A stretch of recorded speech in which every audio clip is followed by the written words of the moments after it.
Merci beaucoup.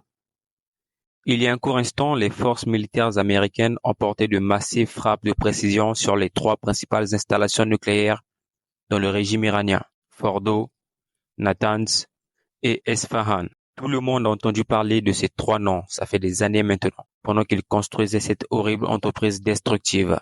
Notre objectif était la destruction des capacités d'enrichissement nucléaire iraniennes et mettre un terme à la menace nucléaire posée par l'État numéro un, sponsor de la terreur mondiale. Ce soir, je veux rendre compte au monde que les frappes étaient un succès militaire spectaculaire. Les principales installations d'enrichissement nucléaire iraniennes ont été complètement et totalement détruites.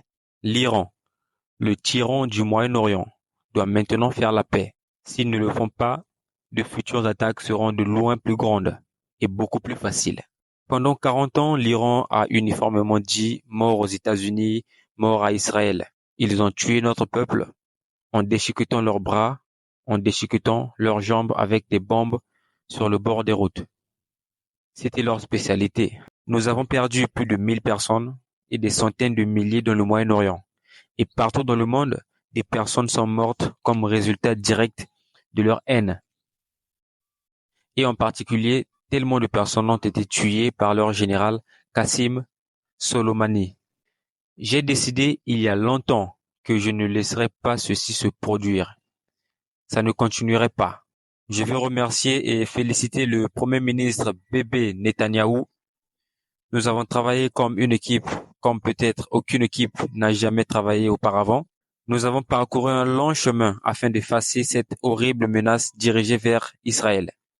Je veux remercier les forces militaires israéliennes pour le travail incroyable qu'elles ont fait. Et plus important, je veux féliciter les grands patriotes américains qui ont fait voler ces magnifiques machines ce soir. Et toutes les forces militaires américaines sur l'opération, le genre que le monde n'a pas vu pendant plusieurs décennies.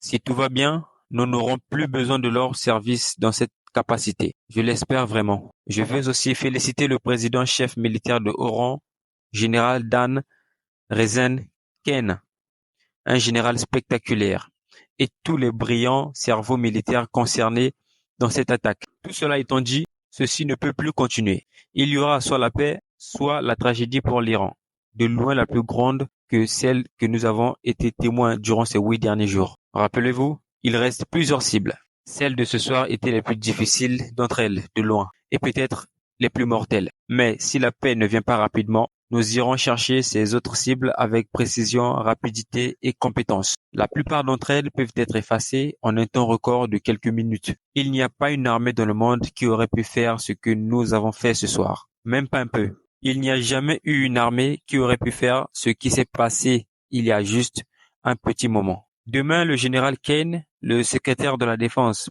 Pete Hegseth, auront une conférence de presse à 8 heures du matin dans le Pentagone. Et je veux juste remercier tout le monde, et en particulier Dieu. Je veux juste dire, on vous aime Dieu, et nous aimons notre grande armée. Protégez-la. Dieu bénisse le Moyen-Orient, Dieu bénisse Israël, et Dieu bénisse l'Amérique. Merci beaucoup.